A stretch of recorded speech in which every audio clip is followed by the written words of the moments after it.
పశ్చిమాసియాలో మరో యుద్ధం తప్పదని ప్రపంచ దేశాలు తీవ్ర ఆందోళనతో ఉన్న సమయంలో ఒక్కసారిగా శాంతియుత వాతావరణం ఏర్పడింది. ఇరాన్ మీద దాడికి గ్రీన్ సిగ్నల్ ఇచ్చిన అమెరికా అధ్యక్షుడు హఠాత్తుగా తన నిర్ణయాన్ని మార్చుకున్నారు. ఇరాన్ 800 మందికి ఉరివేయాలనే నిర్ణయాన్ని ఉపసంహరించుకున్నందుకు థ్యాంక్స్ అని చెప్పారు. ప్రస్తుతానికి ఆ దేశం మీద దాడి ఉండదని సంకేతాలు ఇచ్చారు. ఇజ్రాయెల్తో పాటు సౌదీ అరేబియా, ఖతార్, ఒమన్ చేసిన వినతిని ట్రంప్ పరిగణలోకి తీసుకున్నారని చెబుతున్నారు.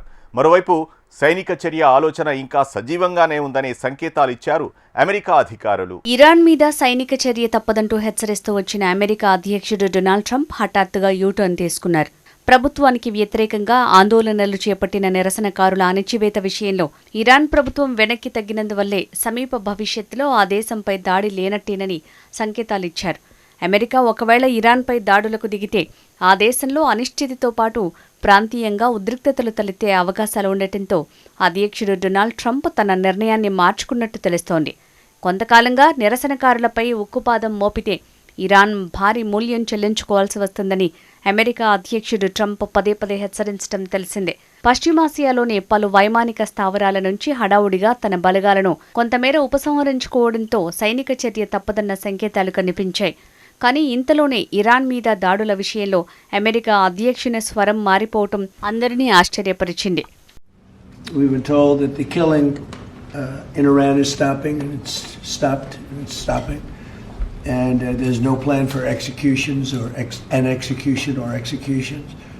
So I've been told that on good authority. We'll find out about it.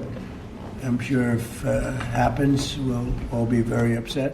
ఇరాన్పై సైనిక చర్య తప్పదని అమెరికా అధ్యక్షుడు డొనాల్డ్ ట్రంప్ కొన్ని రోజులుగా సంకేతాలిస్తున్నారు. అయితే ఈ విషయంలో సంయమనం పాటించాలని అమెరికాతో సన్నిహితంగా మెలిగే మధ్య ఆసియా దేశాలు ఒత్తిడి తేవటమే ట్రంప్ నిర్ణయం మారటానికి కారణమని తెలుస్తోంది. ఇరాన్పై ఇప్పుడు సైనిక చర్యకు పాల్పడితే పశ్చిమ ఆర్థిక వ్యవస్థ అస్తవ్యస్తంగా మారుతుందని Egypt, Oman, Saudi Arabia, Qatar తదితర దేశాలు ఆందోళన వ్యక్తం చేశాయి. మరోవైపు ఇరాన్పై దాడుల విషయంలో ట్రంప్ వెనక్కి తగ్గడానికి ఇజ్రాయెల్ ప్రధాని నెతన్యాహు కూడా కారణమని తెలుస్తోంది. ఇరాన్ అంత తేలిగ్గా తలొగ్గబోదని ట్రంప్కు నెతన్యాహు చెప్పారని తెలుస్తోంది. దాడులను దీర్ఘకాలం పాటు కొనసాగించాల్సి వస్తుందన్నారు. ప్రస్తుతానికి తమ దేశ క్షిపణి రక్షణ వ్యవస్థల పరిస్థితి అంత బాగోలేదని, ఈ పరిస్థితుల్లో ఇరాన్పై దాడులకు దిగటమే మేలని హితవు పలికారు.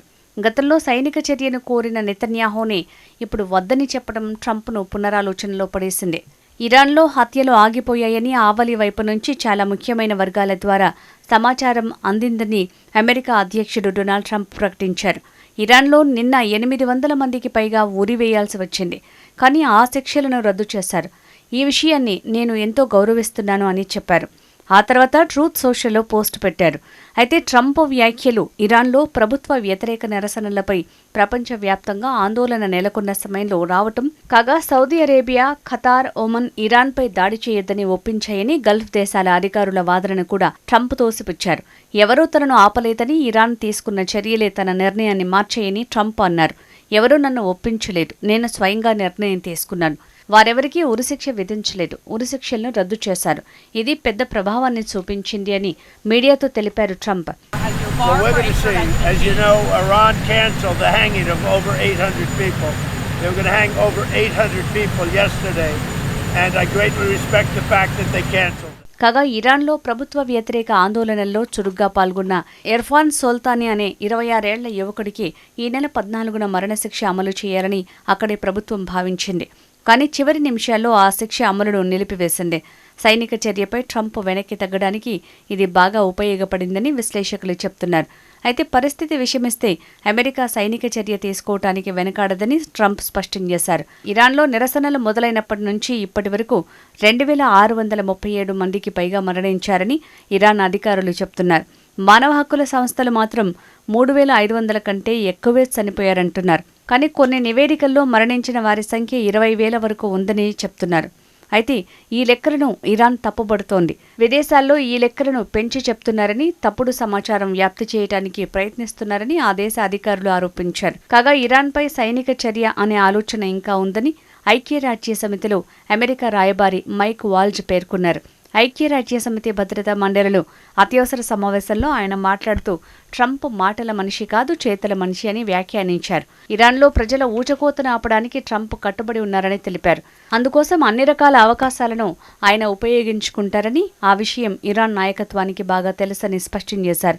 మరోవైపు ఇరాన్ పరిణామాలను అమెరికా అధ్యక్షుడు నిశితంగా గమనిస్తున్నారని White House press secretary Karoline Leavitt తెలిపారు.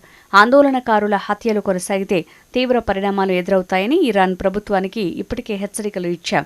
ఉరిశిక్షలు నిలిపివేయటం ఒక కీలక పరిణామం అయినప్పటికీ అధ్యక్షుడికి అన్ని ఎంపికలు అందుబాటులోనే ఉన్నాయి అని ఆమె స్పష్టం చేశారు. ఇరాన్లోని పరిస్థితులు ఉద్రిక్తంగా మారిన నేపథ్యంలో భారత ప్రభుత్వం కీలక సూచనలు చేసింది. ఇరాన్లో ఉన్న భారతీయులు వీలైనంత త్వరగా అక్కడి నుంచి బయటికి రావాలని సూచించింది. భారత పౌరుల భద్రతపై ప్రభుత్వం నిత్యం పరిస్థితిని సమీక్షిస్తున్నట్లు తెలిపింది. మరోవైపు ఇరాన్లోని చాబహార్ పోర్టులో భారత్ నిర్వహిస్తున్న కార్యకలాపాలపై అమెరికా విధించిన ఆంక్షల మినహాయింపు గడువు ఈ ఏడాది ఫిబ్రవరితో ముగియనుంది. ఈ నేపథ్యంలో ఢిల్లీ, వాషింగ్టన్ మధ్య చర్చలు కొనసాగుతున్నాయి. చాబహార్ పోర్టుని వ్యూహాత్మకంగా అత్యంత కీలకంగా భావిస్తున్న భారత్ అక్కడి నుంచి వెనక్కి తగ్గే ఆలోచనలో లేదని ప్రభుత్వ వర్గాలు తెలిపాయి. అమెరికా ఆందోళనలను పరిగణనలోకి తీసుకుంటూనే భారత ప్రయోజనాలు కాపాడుకునేలా మధ్య మార్గం అన్వేషిస్తోంది. అమెరికా అధ్యక్షుడు ట్రంప్ తాజా టారిఫ్ ప్రకటనల నేపథ్యంలో భారత్ ఈ ప్రాజెక్టు నుంచి వెనక్కి తగ్గే ఆలోచనలో ఉందన్న వార్తలొస్తున్నాయి. అయితే ఈ వార్తలను భారత్ ధృవీకరించలేదు.